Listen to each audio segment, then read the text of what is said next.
KVK3 அஸ்ட்ராலஜரின் காலை வணக்கம். இப்போ ஐபிஎல் மேட்ச் 2024 பொறுத்த வரைக்கும் முற்றிலும் ஜோதிட ரீதியான கணிப்பு தான். இலவசமாக தான் வீடியோ பதிவு பண்ணுறேன். இந்த வீடியோ பார்த்துட்டு நீங்கள் பணம் கட்டி ப்ளே பண்ணுறது அப்படிங்கிறது அது உங்களுடைய தனிப்பட்ட விருப்பம். இதுக்கு நானோ என்னுடைய யூடியூப் சேனலோ பொறுப்பு இல்லை அப்படிங்கிறத நீங்கள் புரிஞ்சுக்கிறணும். அது மட்டும் இல்லாமல் KVK3 அஸ்ட்ராலஜர் அப்படிங்கிற பேரில் டெலகிராம் சேனலும் வாட்ஸ்அப் குரூப்பும் நிறையா ஓப்பன் பண்ணியிருக்காங்க. அதையெல்லாம் போய் மாட்டிக்கிறாமல் ரொம்ப கவனமாக இருங்க. இது முற்றிலும் இலவச பதிவு மட்டுமே. தேங்க்யூ. KVK3 அஸ்ட்ராலஜரின் காலை வணக்கம். இப்போ ஐபிஎல் மேட்ச் ஆரம்பிக்கிறதுக்கு முன்னாடி ஒரு வீடியோ பதிவு பண்ணி போட்டிருந்தேன். இந்த மாதிரி மேட்ச் நடக்கும்போது ஸ்டேடியத்துக்குள்ளே ஏதாவது வரும், இல்லை யாராவது உள்ளே ஓடியாருவாங்க, அப்படியான நிகழ்ச்சி நடக்கும் அப்படின்னு சொல்லியிருந்தேன். அதே மாதிரி பார்த்திங்கன்னா ஆள் வரலை. இப்போ ஜிடி வெர்சஸ் எம்ஐ மேட்ச் 5ஆம் மேட்ச்சு, அதில் பார்த்திங்கன்னா நாய் உள்ளே கொஞ்சம் நேரம் மேட்ச்சு பிரேக்கப் ஆச்சு. அதே மாதிரி 43ஆம் மேட்ச்சு டிசி வெர்சஸ் எம்ஐ, அதில் பார்த்திங்கன்னா உள்ள பட்டம் பறந்து மேட்ச்சு கொஞ்சம் டிலே ஆச்சு. இப்போ நம்ம சொல்லக்கூடிய சம்பவங்கள் நடந்துதான் இருக்குது. அதில் முக்கியமாக பார்க்கணும் அப்படின்னா ரிஷப் பண்ட் அவரை பற்றி நான் என்ன சொன்னோன்னா அது பூராமே அவர் விளையாண்ட மேட்ச்சில் எல்லாமே நடந்திருக்கு. அதாவது என்ன அப்படின்னா, அவர் தனக்கு தானே அவுட் ஆகிக்கிறவர் பேட்டு ஸ்டம்பில் பட்டு அப்படின்னு சொல்லி அதே மாதிரி தான் அவுட் ஆனார். ஒரு மேட்ச்சில், அதாவது ஒரு பாதி மேட்ச்சுக்கு மேலே அவர் விளையாடுறதுக்கு வாய்ப்பு இருக்காது அப்படின்னு சொல்லியிருந்தேன். ஒருவேளை வாய்ப்பு இல்லாமல் இருந்து டி வார்னர் கேப்டனாக வந்திருந்தார் அப்படின்னா ஓரளவுக்கு அவங்களும் ஃபைனலுக்கு வர்றதுக்கான வாய்ப்புகள், பிளே ஆஃபுக்காவது வர்றதுக்கான வாய்ப்புகள் இருந்திருக்கும். ஆனால் அதே மாதிரி ஒரு மேட்ச்சை அவர் ப்ளே பண்ணலை. நம்ம யார் சொன்னோமோ அவங்க மட்டும்தான் அந்த மாதிரி நடந்திருக்கு. மற்ற பிளேயர்ஸை நான் சொல்லலை. ரிஷப் பண்ட் மட்டும்தான் சொல்லியிருந்தேன். மொத்தத்துக்கு 10 டீம் அட்டன் பண்ணுது அப்படின்னா அந்த ரிஷப் பண்ட் அவருக்கு மட்டும்தான் சொல்லியிருந்தேன். அது நடந்திருக்கு. இந்த ஐபிஎல் சீசனை பொறுத்த வரைக்கும் போன ஐபிஎல் மாதிரி இல்லை. ஏன்னா இந்த வருஷ கிரகங்கள் அப்படின்னு சொல்லக்கூடிய சனி, ராகு, கேது, குரு இவங்கெல்லாம் மாற்றம் போனோட அந்த மாதிரி இல்லை. அதனால் நம்ம ரிசல்ட் நிறையா நல்ல ஒரு 80% வரைக்கும் சொல்ல முடிஞ்சிச்சு. இப்போ இந்த கிரகங்களுடைய மாற்றம் அது கொஞ்சம் நம்மளை பின்னடைவு ஆக்கிருச்சு, பின்னுக்கு தள்ளிருச்சு. ரிசல்ட் பெருசாக 50% தான் வந்துச்சு அப்படிங்கிற மாதிரி எடுத்துக்கிற மாதிரி இருக்குது. வின்னிங் ரிசல்ட்டு ஃபெயிலியர் ஆனாலும் நான் சொல்லக்கூடிய பிளேயர்ஸு சிச்சுவேஷன் அதெல்லாம் 90% கரெக்டாக தான் இருந்திருக்கு. வின்னிங் ரிசல்ட் மட்டும் தான் ஃபெயிலியர் ஆகிருக்கு. இந்த வின்னிங் ரிசல்ட் யாருக்கு தேவைப்படும் அப்படின்னா, ட்ரேடிங் பண்ணுறவங்களுக்கு வின்னிங் ரிசல்ட் மட்டும் போதும், சிச்சுவேஷன் போதும். அது மட்டும் சொல்லுவாங்க. அவங்களுக்கு பிளேயர்ஸ் எல்லாம் தேவையில்லை அப்படிங்கிற மாதிரி தான் சொல்லிக்கிட்டு இருப்பாங்க. நான் ஏற்கனவே ரிசல்ட்டு கொடுத்தப்போ அதை கேட்பாங்க, பிளேயர்ஸ் எல்லாம் எங்களுக்கு வேணாம், சிச்சுவேஷன் சொல்லுங்கள், மேட்ச்சு ரிசல்ட் வின்னிங் ரிசல்ட் மட்டும் சொல்லுங்கள் அப்படின்னு. இந்த மாதிரி வீடியோலாம் போட்டுக்கிட்டு இருக்க மாட்டேன். ஒரு 30 செகண்டு 40 செகண்டு தான் சொல்லுவேன். ஃபஸ்ட்டு பேட்டிங் பண்ணால் அந்த மாதிரி விக்கெட் விழுவும், செகண்ட் பேட்டிங் பண்ணால் அந்த மாதிரி விக்கெட் விழுவும், இந்த டீம் வின் பண்ணும் அப்படிங்கிறோட ஸ்டாப் பண்ணிடுவேன். இதுக்கு நான் அமௌண்ட் வாங்கிக்கிறேன்.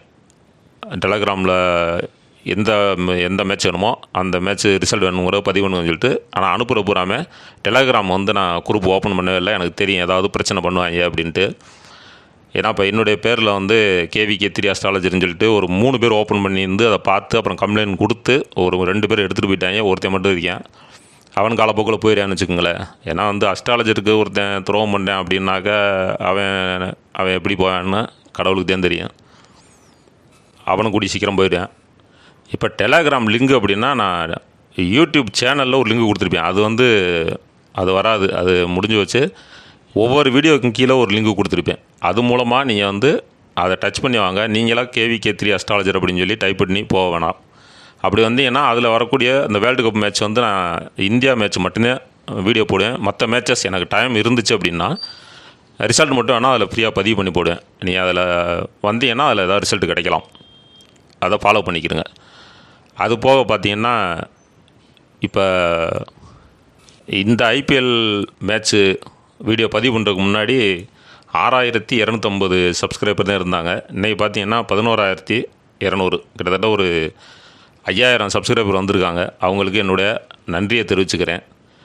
நிறையா சில மேட்சஸ் தொடர்ச்சியாக ஃபெயிலியர் ஆச்சு, வின்னிங் ரிசல்ட் மட்டும். அப்படி இருந்தும் சேனலை விட்டு வெளியில் போகாமல் தொடர்ந்து ஃபாலோ பண்ணிகிட்டு தான் இருக்காங்க. எனக்கு நம்பிக்கை கொடுக்குறாங்க.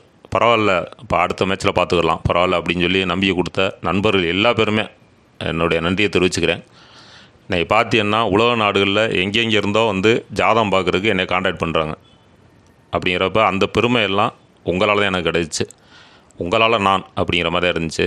எனக்கு என்ன சின்ன வருத்தம் அப்படின்னா, ஐபிஎல்லில் யாராவது ஒருத்தர் ஏதோ ஒரு பெரிய அமௌண்ட்டு வின் பண்ணணும், ஃபஸ்ட்டு ப்ரைஸ் அப்படிங்கிற மாதிரி நினச்சி வீடியோ பதிவு பண்ணி போட்டுக்கிட்டு இருந்தேன். சில நேரங்களில் இந்த மே மாதம் பார்த்திங்கன்னா குரு வந்தார். இந்த ஒரு 25 நாள் வந்து ரிசல்ட் வந்து ஒரு 50% உள்ளே வந்துச்சு. இந்த குருவுடைய பலம் நான் அதுக்கு முன்னாடியே நான் வீடியோ பதிவு பண்ணிட்டேன். மே மாதம் குரு பயிற்சி வந்ததுக்கப்புறம் நிறையா மாறுதல் நடக்கும் அப்படின்னு. அது கிட்டத்தட்ட என்னையும் பாதிச்சிருச்சு அப்படிங்கிற மாதிரி தான் நான் பார்க்குறேன்.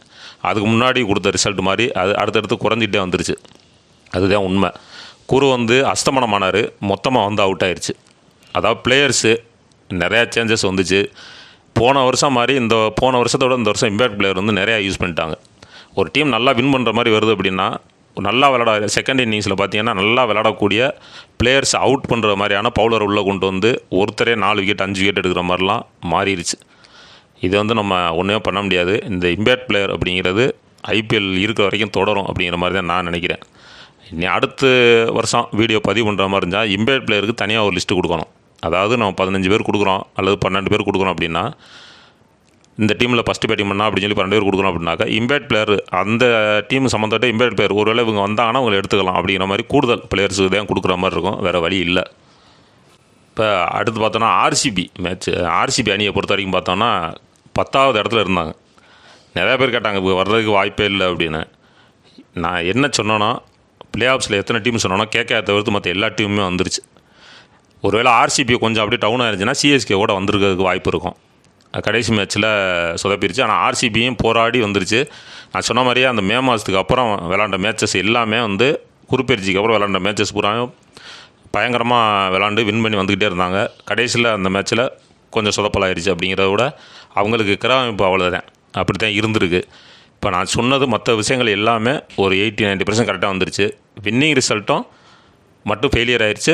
பிளேயர்ஸு கொஞ்சம் மாறிடுச்சு. அது இம்பேக்ட் பிளேயர், அதை நம்ம திரும்ப சொல்கிறதுனால ஒரு பிரயோசனம் இல்லை. இம்பேக்ட் பிளேயர் வந்தாலும் நம்ம சொல்லக்கூடிய விஷயங்கள் கரெக்டாக இருக்கணும் அப்படிங்கிறத நான் புரிஞ்சுக்கிறேன். நம்ம கூடுதல் பிளேயர் சொல்கிற மாதிரி தான் இருக்கும். அடுத்த ஐபிஎல்லில் எப்படிங்கிற பார்ப்போம். இப்போ டிஎன்பிஎல்லையும் அதே மாதிரி தான் வரும்னு நினைக்கிறேன். இம்பேக்ட் பிளேயர் வர்றதுக்கான வாய்ப்புகள் இருக்கும். அது என்னன்னு பார்த்துக்குருவோம். இப்போ நேற்று மேட்ச் பார்த்தீங்கன்னா எஸ்ஆர்ஹெச் வெர்சஸ் ஆர்ஆர். இந்த மேட்ச்சில் வந்து 7 பேர் நான் சொன்ன பிளேயர்ஸ் வந்துட்டாங்க. நல்லா விளையாடக்கூடிய பிளேயர்ஸ் தான்.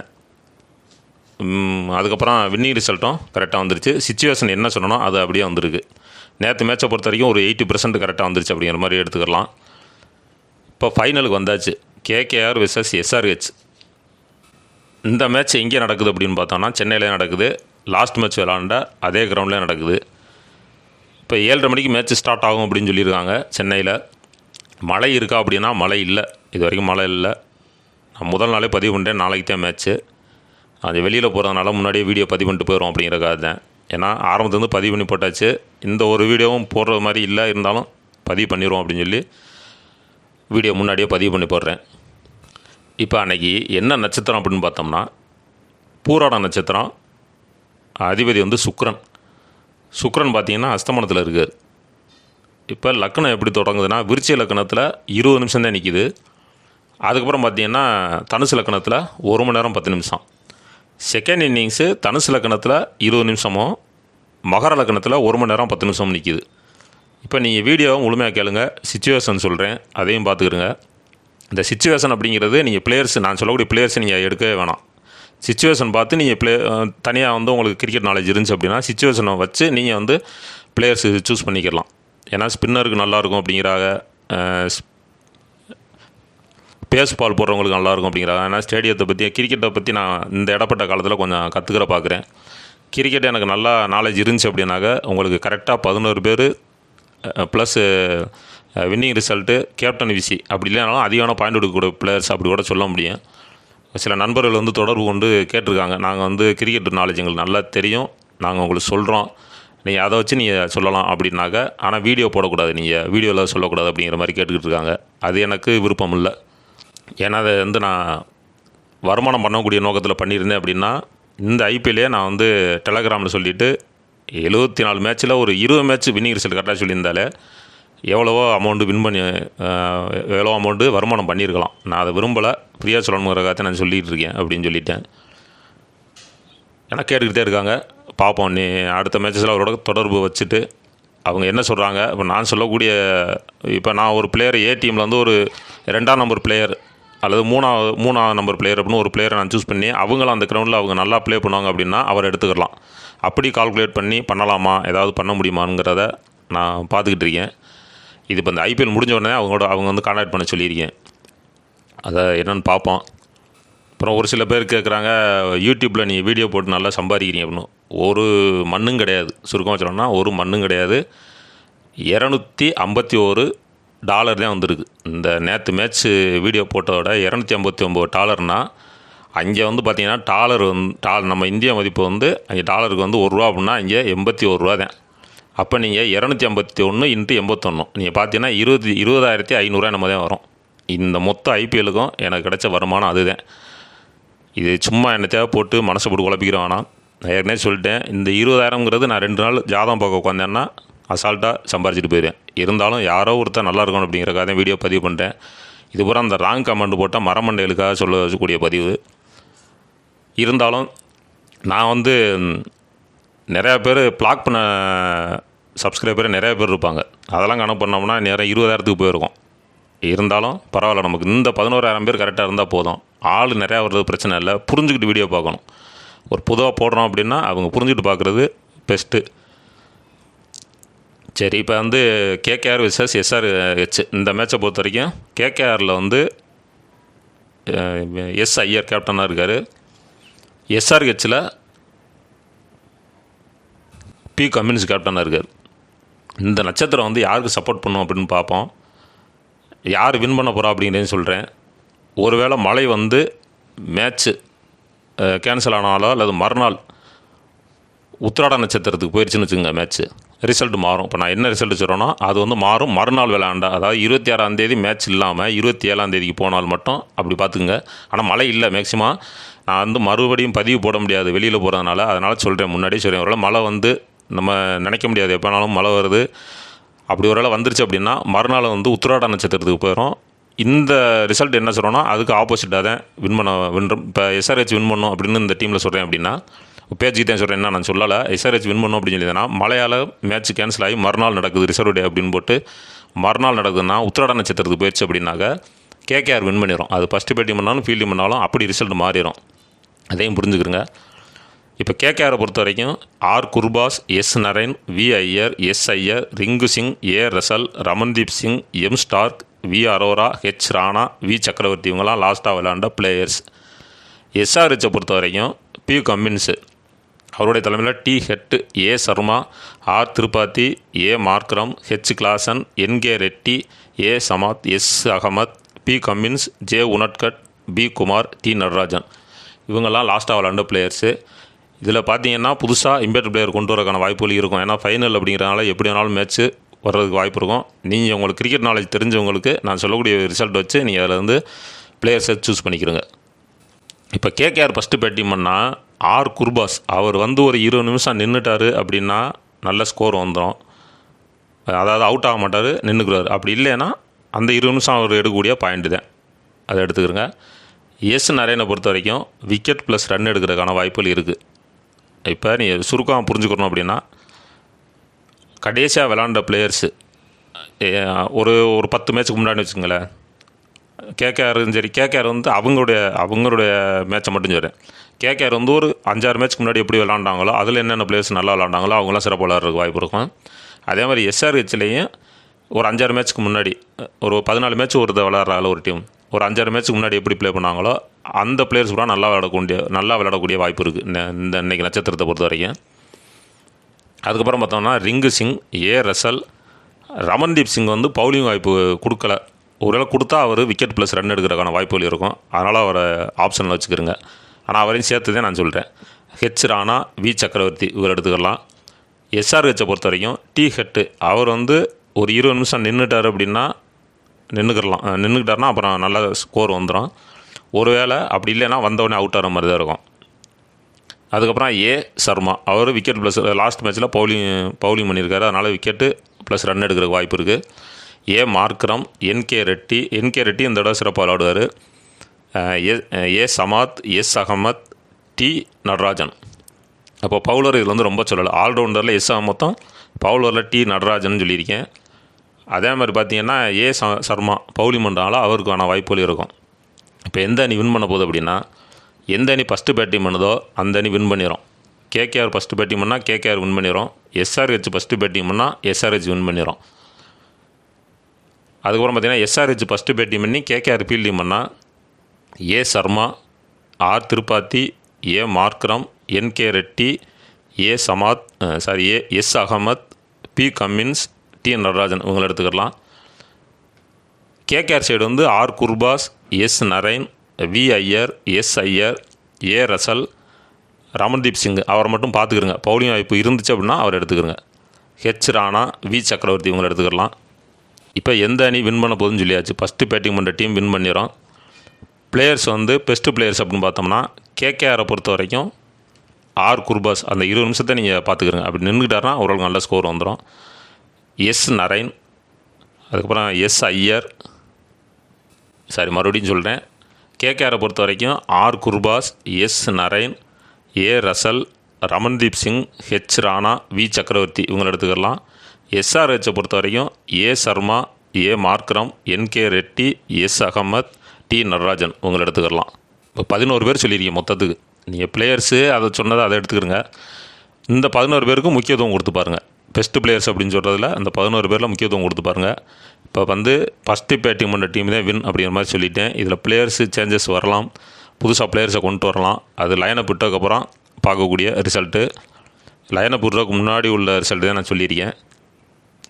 இப்போ ஃபஸ்ட் இன்னிங்ஸில் எந்த டீம் டாஸ் போட்ட உடனே கேகேஆர் ஃபஸ்ட்டு பேட்டிங் பண்ணாலும் சரி தான், எஸ்ஆர்ஹெச் ஃபஸ்ட்டு பேட்டிங் பண்ணாலும் சரி தான், விக்கெட்டு கலந்து தான் விழுகும்.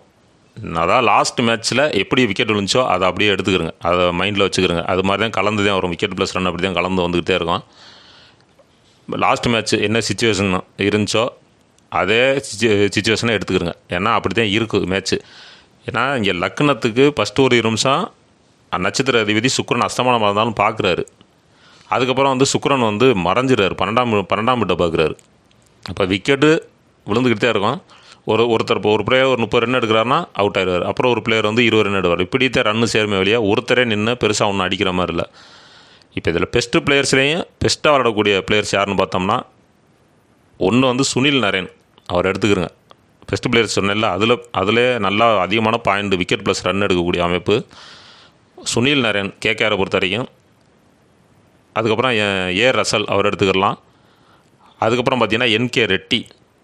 இவங்க 3 பேருக்குமே நல்ல பாயிண்ட் எடுக்கக்கூடிய வாய்ப்பு இருக்குது. எஸ் நரேன், ஏ ரசல், என்கே ரெட்டி இவங்களுக்கும் கொஞ்சம் ஒரு அதிகமான பாயிண்ட் எடுப்பாங்கன்னு வச்சுங்களேன். அந்த மாதிரி பார்த்துக்கிறங்க. அடுத்த மேட்ச் வந்து வேர்ல்டு கப் மேட்ச்சில் இந்தியா என்னன்னைக்கு எந்தெந்த மேட்ச் ப்ளே பண்ணுறாங்களோ அந்த மேட்ச் மட்டும்தான் வீடியோ பதிவு பண்ணுவேன். அதுக்கப்புறம் வந்து டிஎன்பிஎல் அது என்னென்னு பார்ப்போம். முதல்ல இதை முடிச்சிடுவோம். அடுத்த மாதத்துக்கு என்னவோ அதை முடிச்சிடுவோம். மறுபடியும் சொல்கிறேன், என்னுடைய பேரில் டெலகிராம் ஓப்பன் பண்ணி அல்லது வாட்ஸ்அப்லேயோ வந்து நீங்கள் வந்து பணம் கட்டுங்க, உங்களுக்கு நாங்கள் வந்து ரிசல்ட்டு தரோம் அப்படின்னு சொன்னால் போய் ஏமாந்துடணும். நான் இதில் இந்த வீடியோ கீழே லிங்கும் என்னுடைய மொபைல் நம்பர் ஒரே ஒரு நம்பர் தான் அது கொடுத்துருக்கேன். அதை நீங்கள் பார்த்துக்கிறங்க. நான் ஏமாத்துறேன், எப்படி வேணாலும் ஏமாற்றிக்கிட்டு இருப்பேன். அதனால் நீங்கள் எல்லாம் போய் மாட்டிக்கிற வேணாம். அதே மாதிரி ஜாதகம் பார்க்கணும் அப்படின்னா இதில் கொடுக்குற வாட்ஸ்அப் நம்பரில் எனக்கு வந்து வாய்ஸ் மெசேஜ் போட்டு விடுங்க. நான் உங்களுக்கு அதுக்கு உண்டான பதில் நான் சொல்லுவேன். 2 விஷயம் தான். இந்த வீடியோ கீழே கொடுக்குற லிங்கில் மட்டும் டச் பண்ணி வந்தீங்கன்னா டெலகிராம் லிங்கு வந்துடும். அதில் வந்து வேர்ல்டு கப்பு, ஏன்னா டைம் வந்து சரியில்லை, அதனால நான் வந்து ரிஜெக்ட் பண்ணிட்டேன். என்ன அப்படின்னா நைட்டு நள்ளிரவு 12:30 மணி, அப்புறம் காலையில் 5:30 மணி, காலையில் 6 மணி அப்படின்னு இருக்கிறதுனால அது எனக்கு சரியாக வரல. இருந்தாலும் நான் வந்து ப்ளே பண்ணுவேன். அப்படிங்கிறப்ப நான் எனக்கு தெரிஞ்ச ரிசல்ட்டு நான் அதில் ஃப்ரீயாக கூட இந்த டீம் வந்து வின் பண்ணும் அப்படின்னு கூட நான் டைப் பண்ணி போட்டுக்கிட்டேன். அதனால் இந்த லிங்க் மூலமாக மட்டும் வந்தேன்னா தான் அது கிடைக்கும். நீங்களாக போய் KVK3 அஸ்ட்ராலஜர் அப்படின்னு சொல்லி டைப் பண்ணி எதிரையும் போய் மாட்டிக்கிறாதீங்க. எச்சரிக்கையாக இருங்க. அடுத்த மேட்ச் என்னங்கிற பார்ப்போம். தேங்க்யூ.